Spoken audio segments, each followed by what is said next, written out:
Un cordial saludo, un abrazo fraternal como siempre y una muy calurosa bienvenida a todos y cada uno de ustedes que siempre nos acompañan en nuestros estudios bíblicos. Siempre le hacemos hincapié en nuestro ministerio. Escrito está Lucas 4.8. Este es un ministerio laico misionero. Escudriñamos las escrituras. Eso es lo que nosotros hacemos. Damos estudios bíblicos. Escrito está Lucas 4.8. Nos consiguen en YouTube y nos consiguen en Facebook. El tema de hoy va a ser la purificación del santuario, la parte número 18. Este tema sí que ha rendido, ¿verdad? Como nos caracteriza, siempre hacemos una plegaria a nuestro Dios para que nos acompañe y nos dirija. Padre de eterna misericordia, te alabamos, te bendecimos y te adoramos, mi Dios. Te damos gracias por todas tus bendiciones. Gracias, mi Dios, por las bendiciones materiales. Y gracias por especial las bendiciones espirituales. Gracias por esta hermosa esperanza que tenemos de vida eterna. Gracias. Gracias por tu Hijo Jesucristo. Gracias, Señor, por haber venido y por haber cumplido la misión del rescate de la raza humana. Gracias, gracias, mi Dios. Suplicamos ahora que estés en medio nuestro, mi Dios, que seas tú el que dirijas todo. Que tú tomes la batuta, mi Dios, que tú impresiones la mente para que podamos entender bien cuál es tu mensaje. Que podamos entender que tu deseo es que todos procedamos al arrepentimiento. Mi Dios, ilústranos, ilumínanos y guíanos para que podamos seguir tus pasos. En el glorioso nombre de nuestro Señor Jesús. Amén, mi Dios. Amén y amén. Bueno, vamos a comenzar el estudio de hoy contestando una pregunta que nos hizo uno de nuestros seguidores.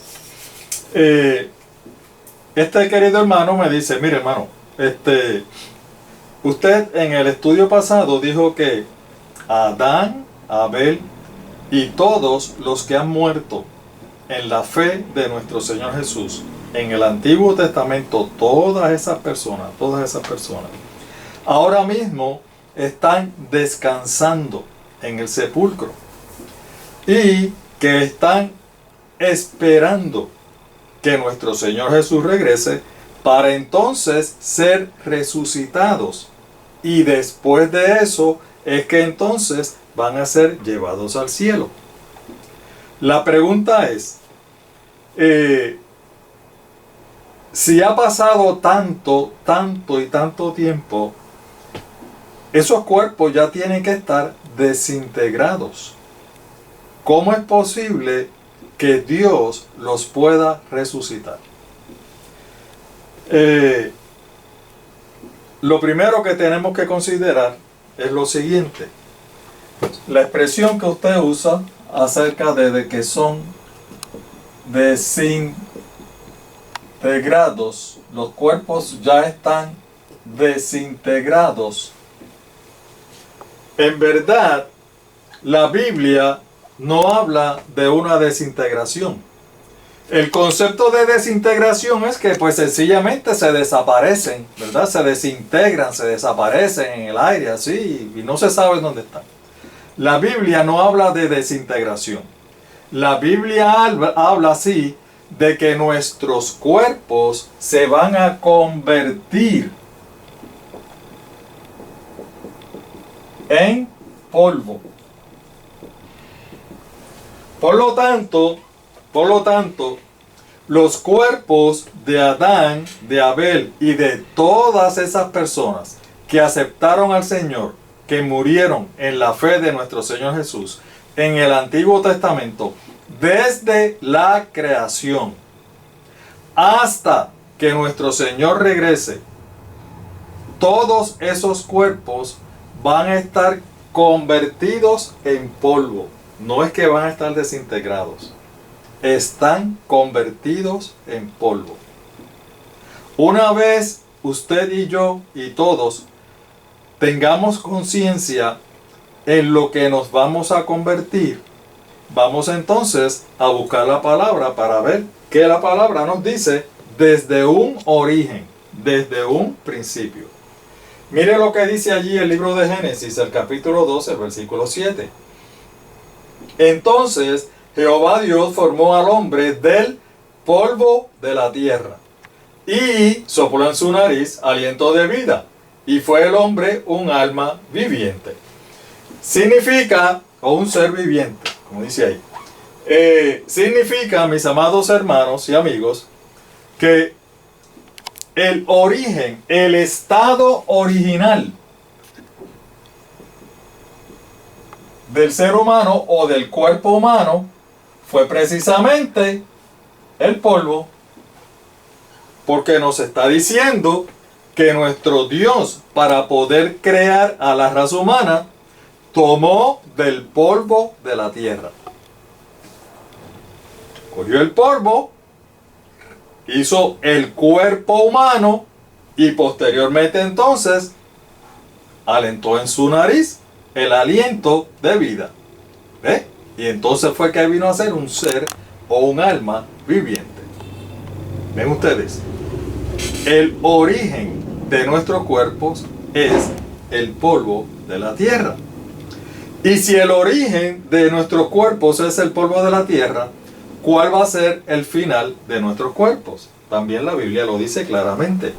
Allí en Génesis capítulo 3, versículo 19 nos dice, hablando Dios con Adán, le dice, con el sudor de tu rostro comerás el pan hasta que vuelvas a la tierra, porque de ella fuiste tomado. Y entonces le dice, pues polvo eres y al polvo volverás. Es decir, que ya Dios había establecido desde un principio, desde la creación, mis amados hermanos y amigos, que nosotros fuimos tomados del polvo de la tierra, y cuando nosotros muramos, todos, y pase un tiempo razonable, lógicamente, nos vamos a convertir al polvo. O sea, que todos nosotros regresaremos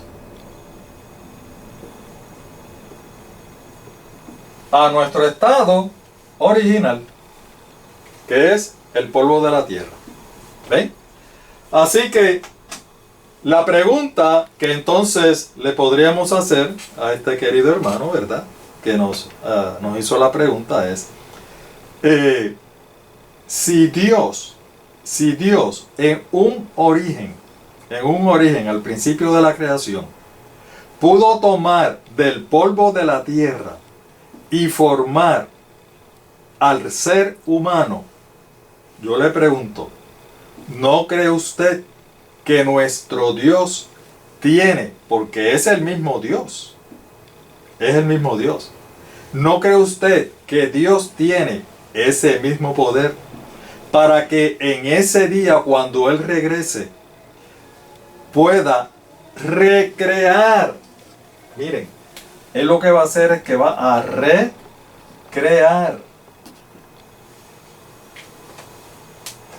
Pueda recrear, o sea, pueda llamar a la vida a todas esas personas que le han aceptado, que le han creído.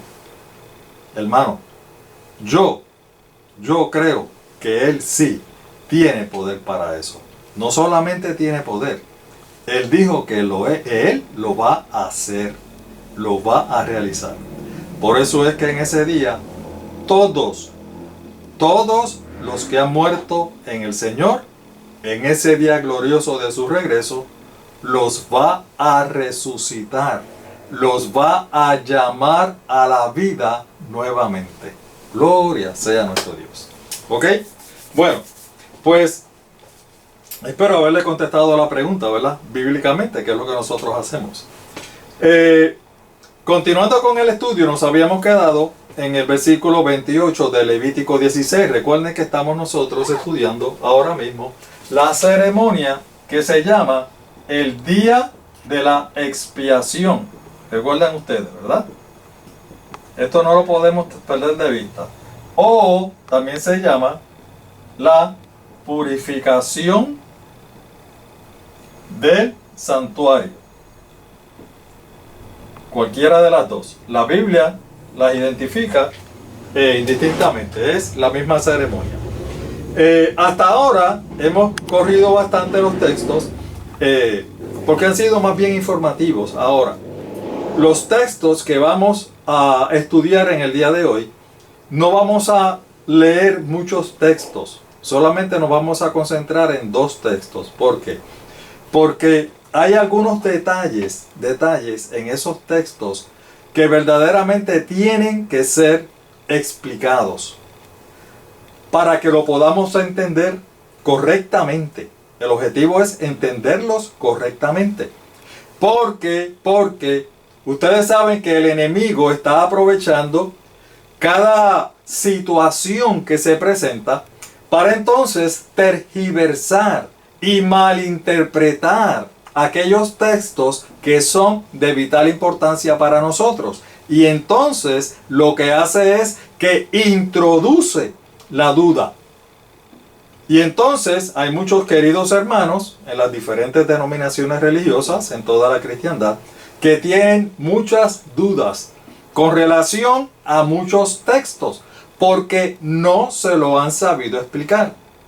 Precisamente porque traen algunos detalles. Y hoy, como estos textos, vamos a leerlo y vamos a ver los detalles, lo vamos a explicar. ¿Ok? Vamos rapidito al texto Levítico 16:29. Mire cómo dice. Y esto tendréis por estatuto perpetuo en el mes séptimo, a los 10 días del mes, a los 10 días del mes, afligiréis vuestras almas y ninguna obra haréis, ni el natural ni el extranjero que mora entre vosotros. Fíjense ustedes, lo primero que el texto dice es que lo que hace es que da la fecha. ¿Y cuál es la fecha? La fecha es la misma que hemos dicho hasta ahora. El día 10 del mes séptimo. El día 10 del mes séptimo. Esa es la fecha en que se celebra la ceremonia del día de expiación o la purificación del santuario. Esa es la fecha. Y habíamos dicho que la fecha siempre es la misma. Va a ser siempre en ese día. ¿Ok? Bueno, si ustedes buscan en internet, ustedes posiblemente se van a dar cuenta de una cosa. El internet le va a decir a ustedes que los judíos, los israelitas, tenían dos calendarios. Tenían un calendario que ellos le llamaban el calendario político, ¿verdad? Y tenían otro calendario que le llamaban el calendario religioso. En el calendario político, los nombres de los meses, hermanos, entiéndanme bien. En el calendario político, los nombres de los meses son diferentes. Del calendario político al calendario religioso. ¿Me van siguiendo? Por lo tanto, en el calendario político, el séptimo mes, le dice a usted, que corresponde al mes de Tishri. ¿Ve? Ese es el calendario político, el séptimo mes. Pero en el calendario religioso, el nombre es Nisan. Y por eso es que nosotros le dijimos que el séptimo mes el nombre es Nisan. Porque la celebración de esta ceremonia, esta era una ceremonia religiosa. Por lo tanto, se tenían que dejar llevar por el calendario religioso. Y el nombre que corresponde al séptimo mes en el calendario religioso de los judíos es Nisan. ¿Ven? Miren, siempre ha habido un problema con esto. Es que el hombre, la raza humana, siempre se complica las cosas. El problema es cuando le comenzaron a dar nombres. Tanto a los días como a los meses. Si ustedes se dan cuenta, cuando Dios habla en la creación, Él no le pone nombre a los días. Él dice, y fue tarde y mañana, y fue el día primero, y fue tarde y mañana, y fue el día segundo, y el día tercero, y el día cuarto, hasta llegar al día séptimo. Por lo tanto, la semana tiene ¿cuántos? 7 días. Él no le dio nombre, lunes, martes, miércoles. Nada de eso, ¿verdad? Con los meses sucede lo mismo. Cuando Dios habla, aquí tienen el ejemplo. Cuando Dios habla, Dios no le dice, mira, lo tienes que poner, en la Biblia no aparece. Tienes que hacerlo en el mes de Nisan o en el mes de Tishri. No, dice el séptimo mes. ¿Para qué? Para evitar la confusión. ¿Me van siguiendo? Es que a nosotros nos gusta como confundirnos. Hermanos, cuando entremos en otros temas, nos vamos a dar cuenta cuál es el problema de estar poniéndole nombres a los meses y a los días. Y entonces el enemigo aprovecha esa confusión. ¿Por qué? Porque digamos, en un país se le llama un nombre a un día, y en español pues es otro nombre, y en inglés pues otro nombre. Y entonces surge esa confusión cuando se le pone nombres a los días. Y por eso, Dios no le puso nombre a los días. Sencillamente puso día primero, día segundo, día tercero, hasta el día séptimo. ¿Ven? Más adelante vamos a ver en detalle lo que le queremos decir. Bueno, en el texto, vamos al texto. Lo primero que vamos a cubrir del texto, porque el tiempo va caminando, es que el texto dice que en ese día específico, hermanos, el día 10 del mes séptimo, en ese día, los judíos o los israelitas, o sea, el pueblo de Dios, tenía que afligir, hermanos, afligir sus almas, ¿verdad? Afligir sus almas. ¿Qué significa afligir, hermano? Esta palabra afligir es sencilla, es muy común. ¿Qué significa? Significa tristeza, sentir abatimiento, sentir sufrimiento. Ese es el término general. En el término o en el sentido bíblico, porque recuerden, lo que estamos es estudiando la Biblia.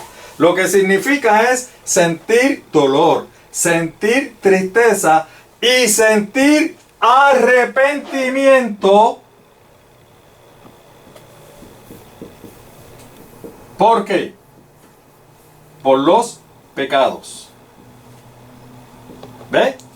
En otras palabras, que en la Biblia, cuando se habla de afligir, está relacionado con los pecados. Por lo tanto, cuando el Señor dice que en ese día específico, el pueblo entero, la nación completa, tiene que afligir sus almas. Recuerden, ¿cuándo es?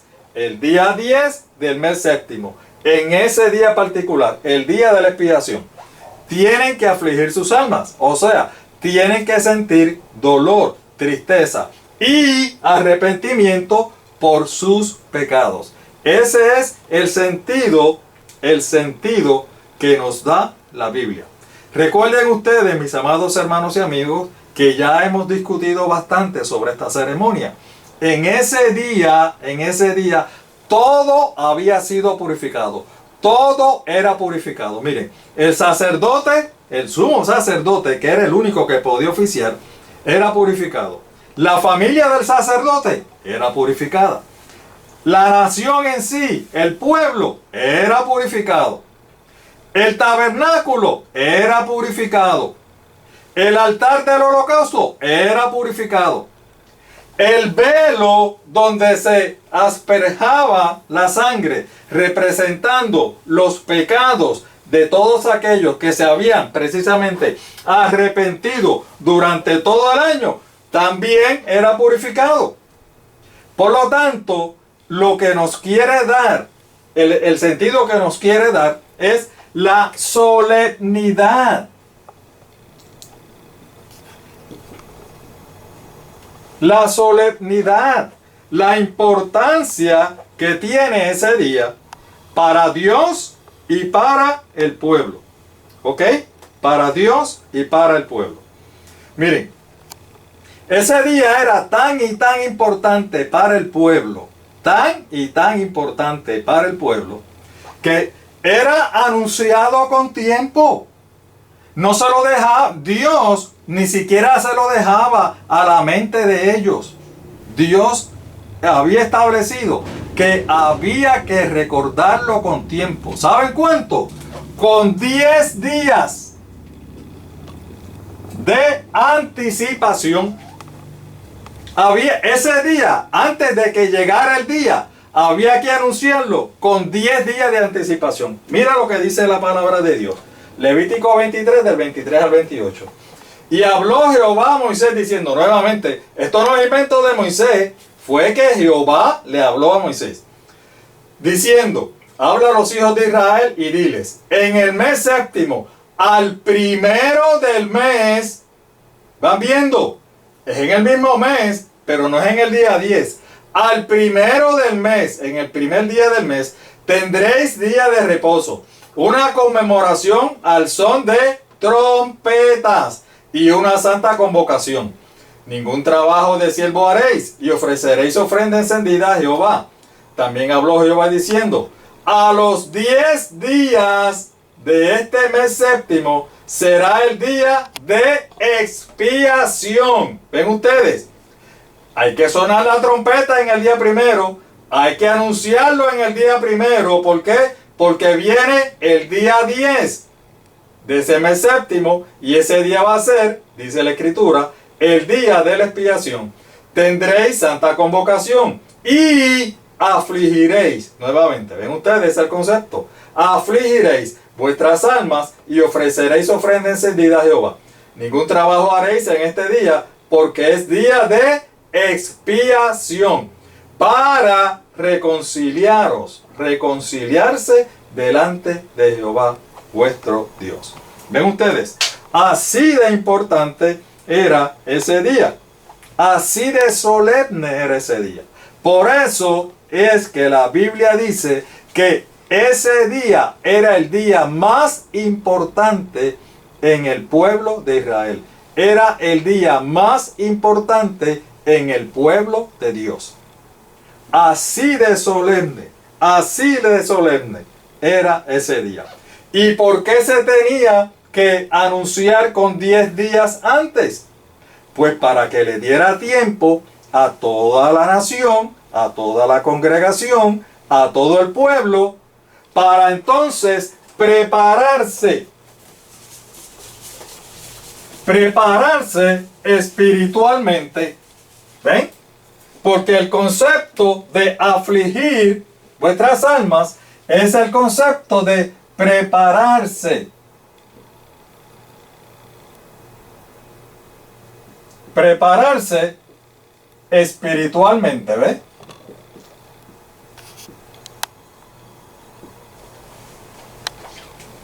Y así no tenía ninguna excusa. Ah, que se me olvidó. Ah, rayo, yo no me afligí, yo no me arrepentí, yo no arreglé, como dice ahí. Tenía que arreglar las cuentas con Dios, había que reconciliarse con Dios antes de ese día.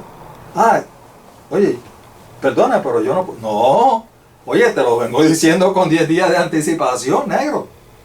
¿Estás viendo? Te lo dije desde el primer día.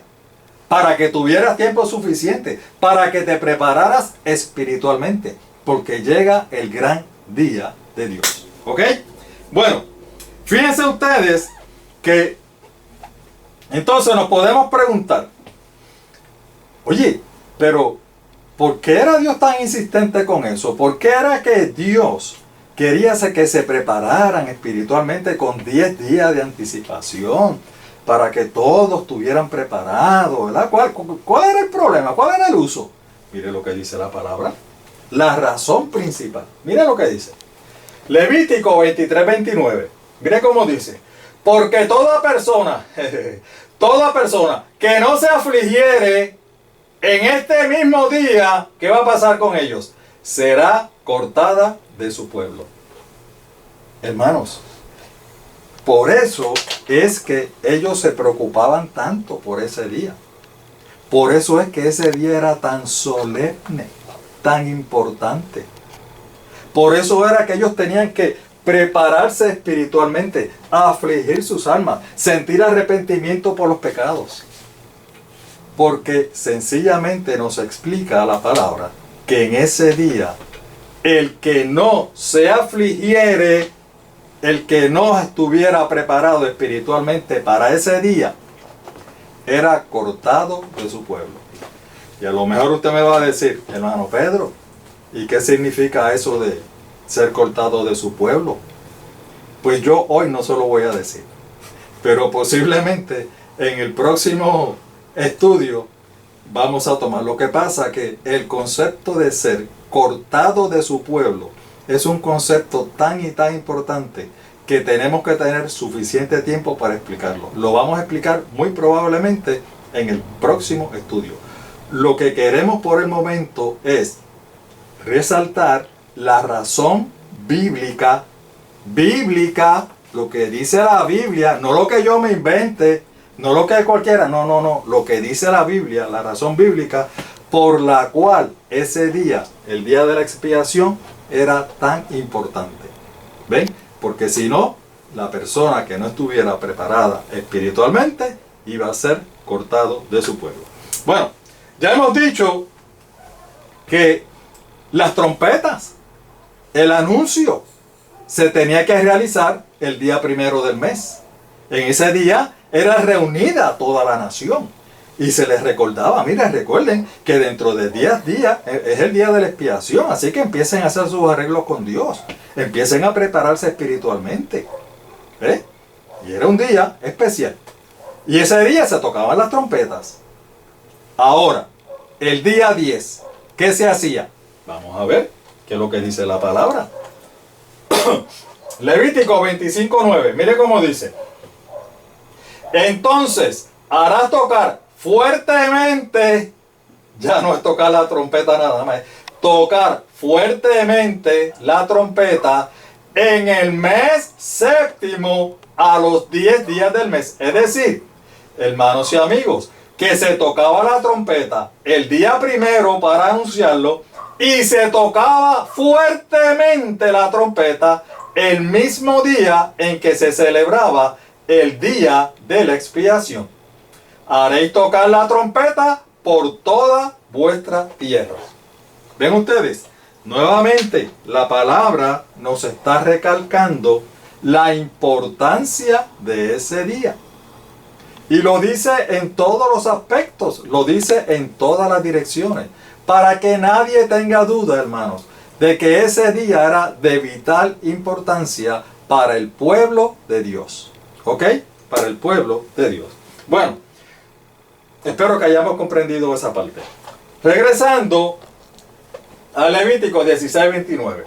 ¿Qué es lo próximo que nosotros queremos resaltar del mismo texto? Porque este es el mismo texto. Dice, y esto tendréis por estatuto perpetuo.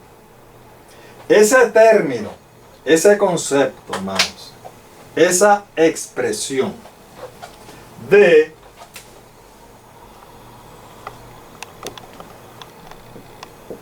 estatuto perpetuo. Esta expresión es bastante común en la Biblia.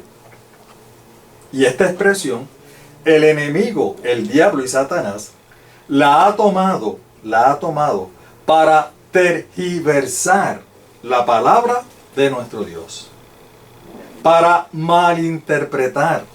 Y ustedes ven que muchos queridos hermanos cristianos han interpretado de mala manera ese concepto, ese término, estatuto perpetuo. Si yo le preguntara a cada uno de ustedes, ¿qué usted entiende por estatuto perpetuo? Lo más seguro usted me va a decir, bueno, hermano Pedro, estatuto perpetuo quiere decir que se va a celebrar para toda la vida. Que se tiene que celebrar siempre, para siempre. Eso es algo, una ceremonia que se tiene que celebrar para siempre. Recuerden que se está hablando de la ceremonia. De la ceremonia. Del día de expiación. O usted me puede decir, bueno, es posible que quiera decir que esa ceremonia tenía que continuarse celebrando mientras existiera el pueblo de Dios.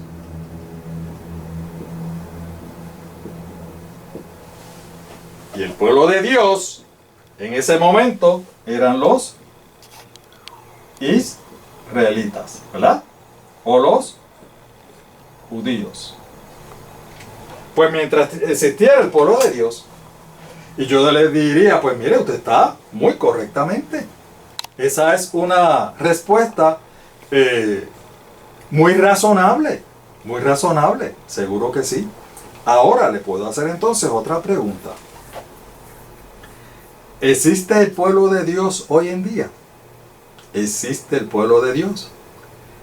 Usted entonces me dice, bueno, hermano Pedro, pues por supuesto que existe el pueblo de Dios. Por supuesto que sí. Mire, no solamente existe el pueblo de Dios, sino que yo soy parte del pueblo de Dios porque yo soy cristiano. Y usted es parte del pueblo de Dios porque usted es cristiano. Ah, o sea, que el pueblo de Dios todavía existe. ¿Por qué? Porque el pueblo de Dios hoy en día son los cristianos, ¿verdad? ¿Quiénes son los cristianos? Los que aceptan a nuestro Señor Jesucristo como nuestro Salvador personal. De ahí es que viene cristiano. ¿Verdad que sí? O sea, que el pueblo de Dios todavía existe hoy. Y no solamente existe hoy, sino que usted y yo somos parte de ese pueblo. Y entonces viene la pregunta de los 64,000 chavitos. ¿Y por qué entonces, si usted y yo somos parte de ese pueblo, existimos hoy, por qué entonces usted y yo no celebramos esta ceremonia? Porque dice que era estatuto perpetuo, o sea, usted me dijo que era para siempre. Mientras existiera el pueblo de Dios, y el pueblo de Dios todavía existe, ¿por qué entonces ya no la celebramos? Interesante, ¿verdad? Entonces, usted lo que hace y me dice, bueno, hermano Pedro, hace uso de una expresión que hoy en día, hermanos, es extremadamente común entre todos los cristianos, entre la gran mayoría de los cristianos. Usted me va a decir, hermano Pedro, lo que pasa es que eso era una ceremonia solamente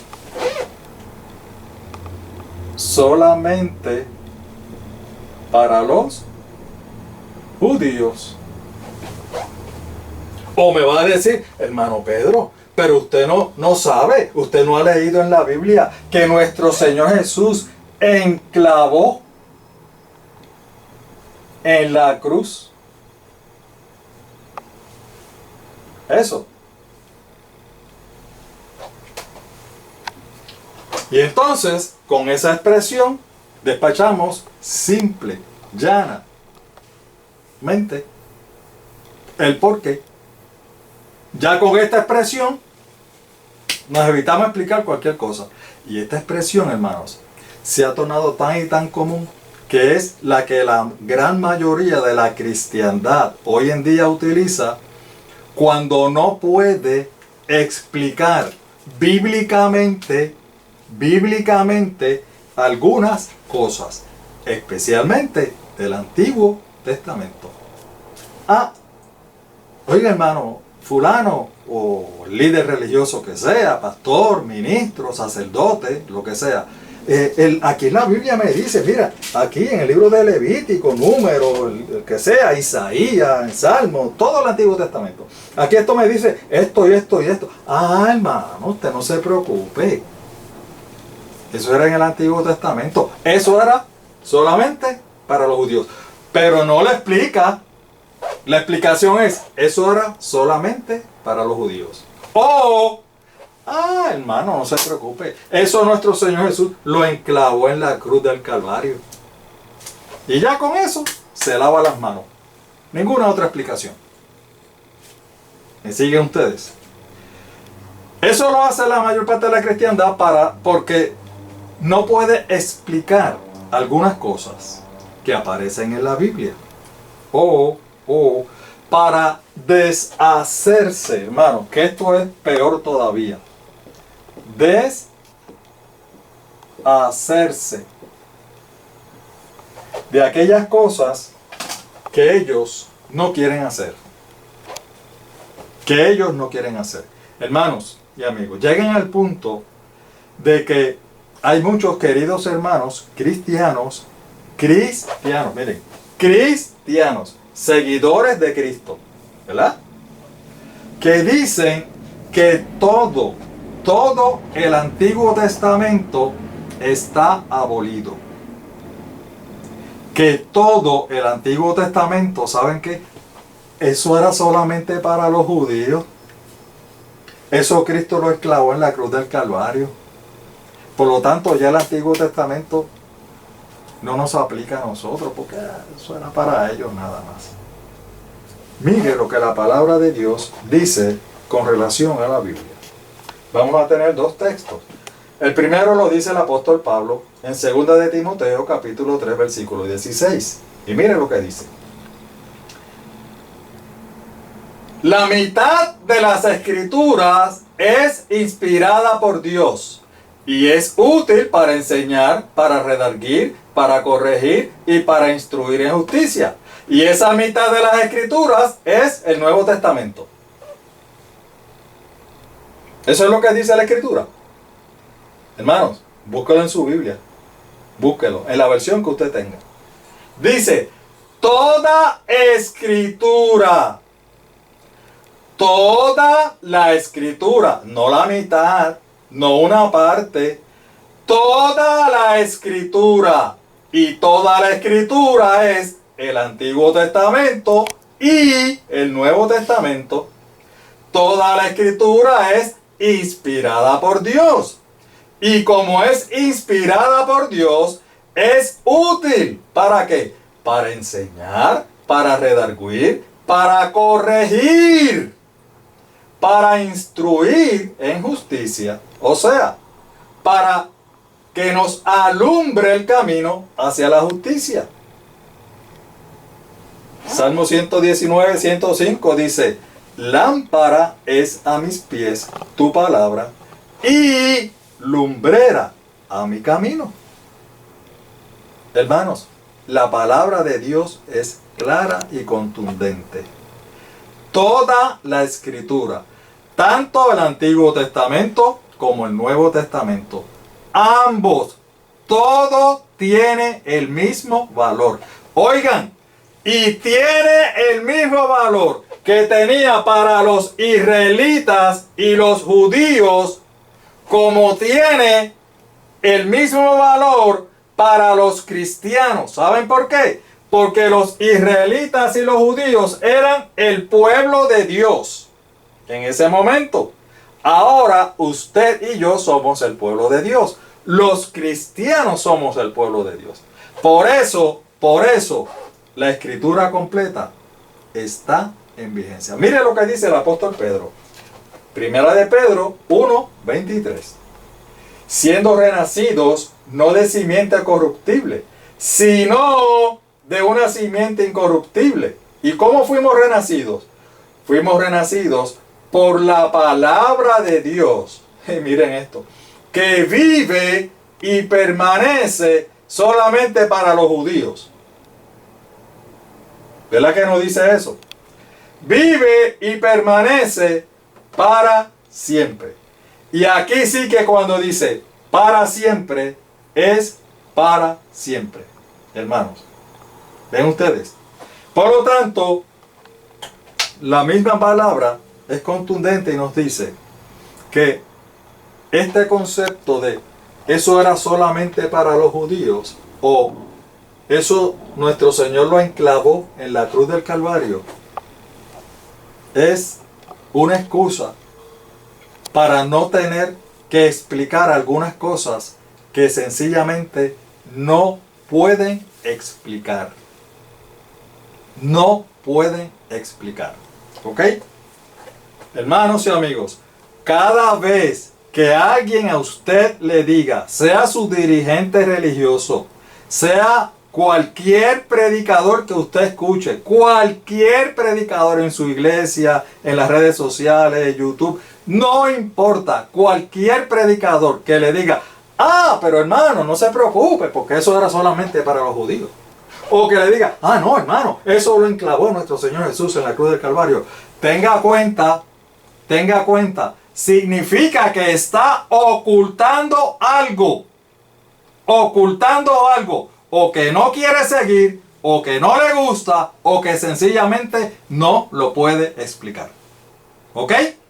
Bueno, como nosotros somos diferentes y nosotros escudriñamos la palabra de Dios y nosotros todo lo dejamos claro, este concepto de estatuto perpetuo, nosotros sí se lo vamos a explicar, lo que significa estatuto perpetuo. Cuando nosotros estudiamos la Biblia a profundidad, nos damos cuenta de que esta expresión de estatuto perpetuo, la Biblia la usa en diferentes circunstancias. Y nos damos cuenta también de que en la mayoría de las veces sí significa para siempre, sí significa para toda la vida, pero no necesariamente siempre es para siempre. Vamos a demostrarlo con un texto bíblico. Tenemos varios, pero como no tenemos el tiempo, pues entonces vamos a estudiar estos textos bíblicos para que ustedes tengan la idea. Números capítulo 10. Hermanos, yo espero que ustedes estén tomando nota. Números capítulo 10, los versículos del 1 al 8. Mire cómo dice. Nuevamente, Jehová habló a Moisés diciendo, ¿quién es el que habla? Jehová. Hazte 2 trompetas de plata de obra de martillo, las cuales harás, las cuales te servirán para convocar la congregación. Sonan las trompetas. Y hacer mover los campamentos. Fíjense que dice que el propósito principal de hacer esas trompetas y de sonar esas trompetas es para convocar la congregación y para hacer ¿qué cosa? Mover los campamentos. Recuerden que esto fue cuando el pueblo estaba peregrinando en el desierto. Y dice, y cuando las tocaren, ¿qué cosa? Las trompetas. Toda la congregación se reunirá ante ti, a la puerta del tabernáculo de la reunión. Mas cuando tocaren solo una, entonces se congregarán ante ti los príncipes, los jefes y los millares de Israel. ¿Ve? Habían diferentes sonidos. Y cuando tocareis alarma, entonces moverán los campamentos de los que están acampados al oriente. Y cuando tocareis alarma, entonces moverán los campamentos de los que están acampados al oriente. Y cuando tocareis alarma la segunda vez, entonces moverán los campamentos de los que están acampados al sur. Alarma tocarán para sus partidas. Vamos entendiendo, ¿verdad? El propósito de tocar las trompetas. Mover los campamentos. Pero para reunir la congregación tocaréis, mas no con sonido de alarma. Y mire lo que dice el versículo 8. Y los hijos de Aarón, los sacerdotes, tocarán estas trompetas y las tendréis por, ¿qué cosa? Estatuto perpetuo por vuestras generaciones. ¿Ven ustedes el concepto, el término, la expresión nuevamente? Estatuto perpetuo por vuestras generaciones. ¿Ven ustedes? Ok. Si nosotros entendimos bien el texto, el versículo o los versículos, nos damos cuenta, mis amados hermanos, que el objetivo de sonar estas trompetas era para reunir al pueblo y era con varias cosas, ¿verdad? Pero el principal era para decirle al pueblo, miren, vayan preparándose que vamos a mover los campamentos. Ustedes saben que el pueblo de Dios, o sea, los israelitas, estuvieron peregrinando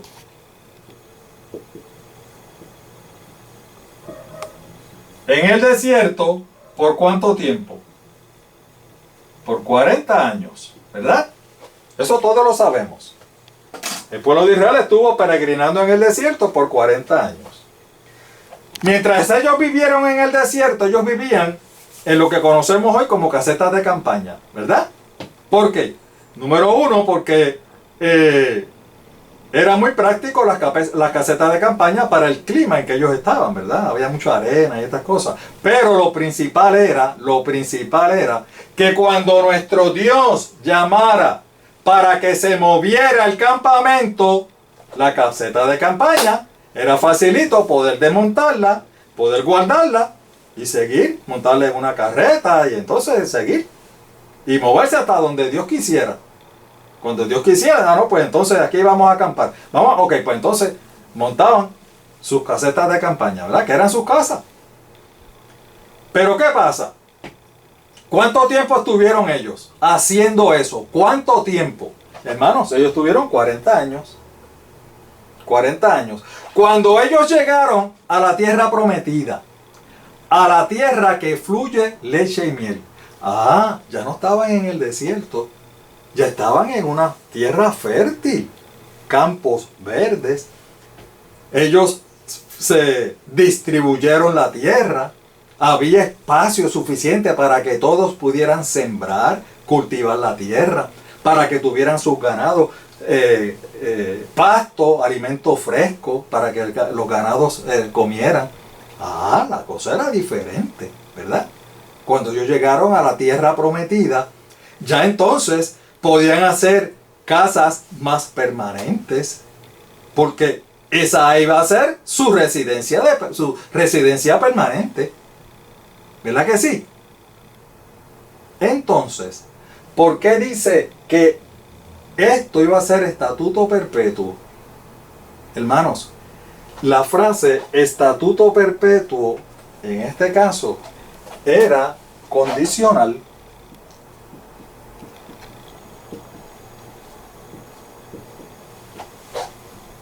¿Por qué?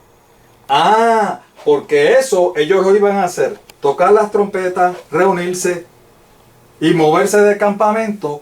Ellos lo iban a hacer mientras estuvieran en el peregrinando en el desierto por esos 40 años. ¿Qué iba a pasar? ¿Qué iba a suceder al finalizar los 40 años? ¿Qué iba a suceder? Pues ya eso no iba a suceder. Cuando ellos llegaron a la tierra prometida, ya la peregrinación terminó. Ya ellos no iban a seguir peregrinando. ¿Me van siguiendo ustedes? El contexto de lo que estamos hablando. Estatuto perpetuo, entonces, en este caso en particular, era un estatuto perpetuo por sus generaciones mientras estuvieran peregrinando en el desierto. Pero una vez llegaran a la tierra prometida, ya ese estatuto perpetuo dejaba de ser. No había necesidad, porque ya la peregrinación había terminado. ¿Ven ustedes? Y alguno me dirá, hermano, ¿y cuándo uno sabe cuándo estatuto perpetuo es para siempre y cuándo es condicional? ¿Cuándo está fijado solamente para un tiempo específico? Hermanos, si somos inteligentes, el mismo contexto le va a decir a usted si es para siempre o si va a ser por un periodo específico de tiempo. El contexto, quiero indicar, el contexto no es un texto para atrás y un texto para el frente. No es. El contexto puede ser varios capítulos antes, leerlo completo, y varios capítulos después. ¿Están viendo? Para coger el concepto completo de lo que se está hablando. Así que, demostrado entonces bíblicamente que cuando se usa estatuto perpetuo, no necesariamente es para siempre, para toda la vida. ¿Me siguen? En ocasiones está condicionado, limitado a un periodo de tiempo específico. ¿Ok? Vamos a volver entonces a Levítico 16:29, donde dice, esto lo haréis por estatuto perpetuo. ¿Qué es a lo que se está refiriendo nuestro Señor allí? ¿A qué es? Hermanos, cuando Él dice que eso se va a establecer por estatuto perpetuo, a lo que se está refiriendo, hermanos, y la Biblia es clara, es a los ritos y ceremonias que se celebraban ¿en dónde? En el santuario. Es decir, que esas ceremonias y esos ritos se iban a establecer por estatuto perpetuo, ¿verdad? Esos ritos y ceremonias. Ahora, qué bien. ¿Para qué fue que Dios instituyó en su pueblo estos ritos y estas ceremonias? ¿Para qué? Lo que pasa es que esos ritos y esas ceremonias señalaban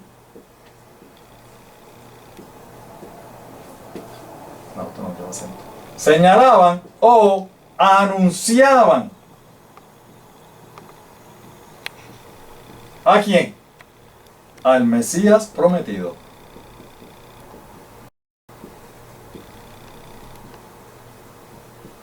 Hermanos y amigos, todos los ritos y todas las ceremonias señalaban y anunciaban al Mesías prometido. Todo era el centro y el objeto principal de cada rito, de cada ceremonia, era el Mesías prometido. Y ese Mesías prometido, todos sabemos que es nuestro Señor Jesús. ¿Ven? Por lo tanto, el Señor Jesús era el objeto principal y el centro de todas esas ceremonias. ¿Ok? Como hemos demostrado bíblicamente, nuestro Señor Jesús es el todo en todos. El todo en todos. Entonces, ¿qué nos está diciendo el Señor Jesús, la palabra, cuando nos dice que esa ceremonia se tenía que celebrar por estatuto perpetuo? Exactamente lo mismo que nos decía con las trompetas, cuando había que sonarla para mover los campamentos, que era por un periodo específico. Por un periodo específico. ¿Cuánto tiempo había que celebrar los ritos y ceremonias en el santuario? Bueno, los ritos y ceremonias habían que celebrarlas, ¿sabe hasta cuándo? Hasta que ese Mesías prometido viniera a la tierra. O sea, que nuestro Dios cumpliera la promesa de enviar a su Hijo unigénito a esta tierra, a redimir, a salvar, a rescatar a la humanidad. Gloria sea su nombre. Eso es lo que la representación gráfica de los ritos y ceremonias enseñaban. ¿Ok? Mire, para que ustedes vean la armonía que hay en la palabra de nuestro Dios. Para que ustedes vean que esto no es que yo me lo estoy inventando. Mire lo que dice el apóstol Pablo allí en Gálatas capítulo 4, los versículos 4 y 5. Dice, pero cuando vino el cumplimiento del tiempo. ¿Cuando vino qué cosa? El cumplimiento del tiempo. ¿Qué hizo Dios? Dios envió a su Hijo, nacido de mujer y nacido bajo la ley. ¿Cuándo fue que envió a su Hijo? Cuando vino el cumplimiento del tiempo. Para que redimiese a los que estaban bajo la ley, a fin de que recibiésemos la adopción de hijos. Gloria sea su nombre. Por lo tanto, hermanos, Por lo tanto, fíjense, ¿a qué se está refiriendo aquí el apóstol Pablo? Precisamente a lo que estamos hablando.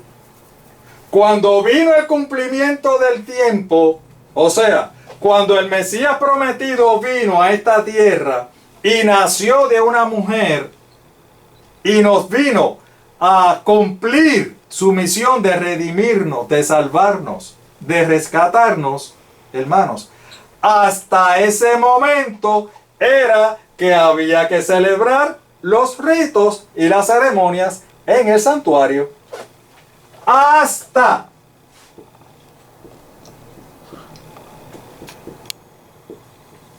que viniera ese Mesías prometido. Por lo tanto, ese estatuto perpetuo que habla ahí en Levítico 16:29 sobre la ceremonia que había que celebrar, que era el día de la expiación, eso era condicional hasta que llegara el Mesías prometido. Y el apóstol Pablo aquí lo dice. Y a lo mejor usted me pregunta, pero hermano Pedro, yo no sé, yo todavía como que tengo media duda. ¿Hay en la Biblia alguna prueba pues, que podamos decir, sí, mira, verdaderamente era hasta ahí una señal o algo? Pues sí, el Señor lo dio. El Señor no deja nada al invento así para que la gente invente. No, mire lo que nos dice. Allí en el Evangelio según San Mateo, capítulo 27, los versículos 50 y 51 dice: Mas Jesús, habiendo otra vez clamado a gran voz, entregó el Espíritu. Esto significa que murió, expiró. ¿Y qué pasó cuando el Señor murió en la cruz del Calvario? Mire lo que dice el versículo 51. Y he aquí, el velo del templo, el velo del santuario, ¿qué pasó con él? Se rasgó en dos, de arriba a abajo. ¿El velo de dónde? Del templo. El velo del santuario, precisamente. ¿Y qué más pasó? Y la tierra tembló y las rocas se partieron. En otras palabras, mis amados hermanos y amigos, que nuestro Señor Jesús, al expirar en la cruz del Calvario, nos dejó una prueba fehaciente, clara, inconfundible, hasta cuándo era que estas ceremonias, estos ritos y ceremonias que se celebraban en el santuario, se tenían que celebrar. ¿Hasta cuándo? Hasta ese momento, cuando nuestro Señor Jesús murió en la cruz del Calvario. Y ahí está la prueba. El velo del templo, precisamente del santuario donde ellos se reunían, ¿qué pasó? Se rasgó en dos. Diciendo, miren, ya esto no es necesario. Ya vino el Cordero de Dios que quita el pecado del mundo. Gloria sea a nuestro Dios. Alabado sea nuestro Dios. Por lo tanto, el estatuto perpetuo que habla el versículo 29 de Levítico 16, también era condicional a que viniera el Mesías prometido, muriera en la cruz del Calvario, y la prueba fehaciente es que el velo se rasgó en dos. Hubo un temblor inmenso y las piedras se partieron, para que nadie tuviera duda. Vamos entonces rápido, porque quiero en dos minutitos que faltan tocar esto. Mire, Levítico 16:30, este es el próximo versículo de Levítico. Mire cómo dice. Lo voy a leer en una versión, esta es la Reina Valera, y esta es una versión más moderna.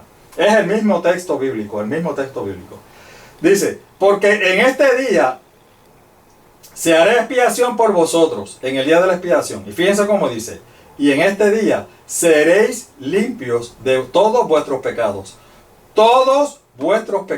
delante de Jehová. Fíjense que en el día de la expiación era que la nación completa, el pueblo completo, iba a ser limpios de todos los pecados. Esta versión que es más moderna, miren cómo dice. Pues en ese día, ¿cuál día? El día de la expiación. Se obtendrá, es el mismo texto, recuerden, Levítico 16:30. Se obtendrá el perdón perdón de todos los pecados de ustedes delante del Señor. Y quedarán limpios de todos ellos. Hermanos, el término limpio, tanto aquí como aquí, esa misma palabra que se utiliza, o sea, que se traduce, que van a ser limpios los pecados, también puede ser borrados. Es el mismo término.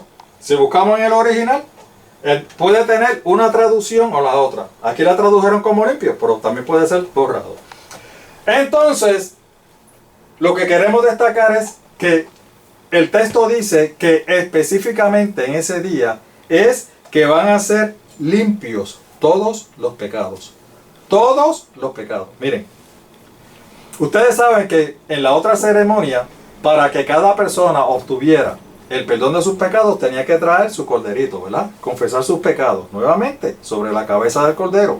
El cordero era sacrificado y la sangre era entonces esparcida en el velo. Esa era la ceremonia para el perdón de los pecados. Toda persona que hacía eso, sus pecados eran perdonados. Eso era lo que Dios le había prometido. Por lo tanto, todas las personas que hacían esa ceremonia previa tenían la garantía, cuando terminaba la ceremonia y se iban a su casa, tenían la garantía total y plena de que sus pecados habían sido perdonados. Recuerden, perdonados.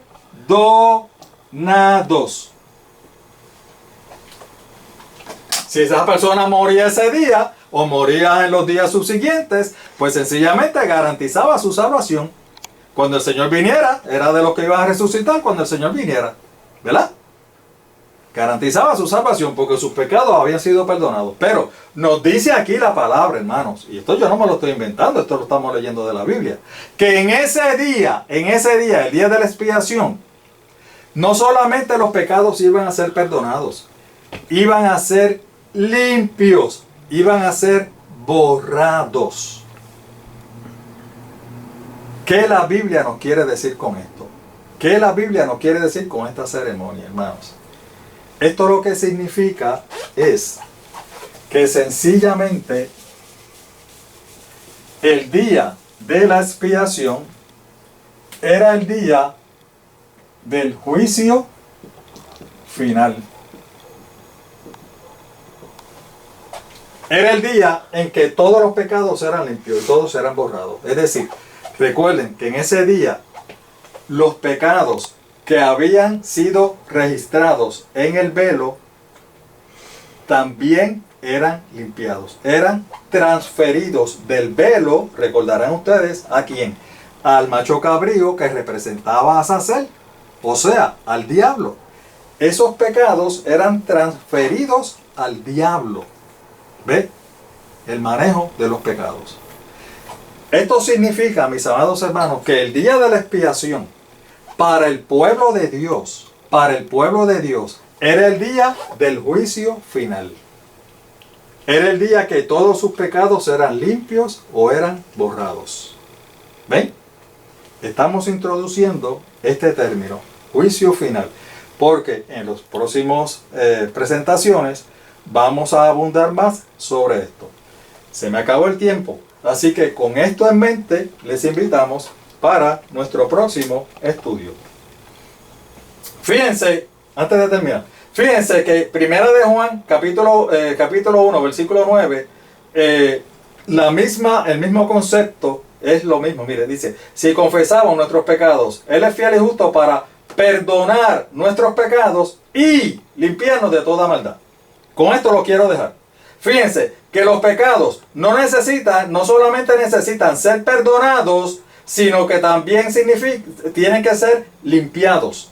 Y ese es el mismo concepto que se le presentó allí en el santuario. ¿Ok? Nuevamente, terminamos. Ya me están diciendo que me pasé. Te esperamos, estudia con nosotros las Sagradas Escrituras. Comparte para que otros puedan obtener el conocimiento de la palabra de Dios. Puedes ver y estudiar nuestros estudios bíblicos cuando quieras, las veces que tú deseas. Con esto en mente, nos despedimos. Que nuestro Dios nos bendiga a todos.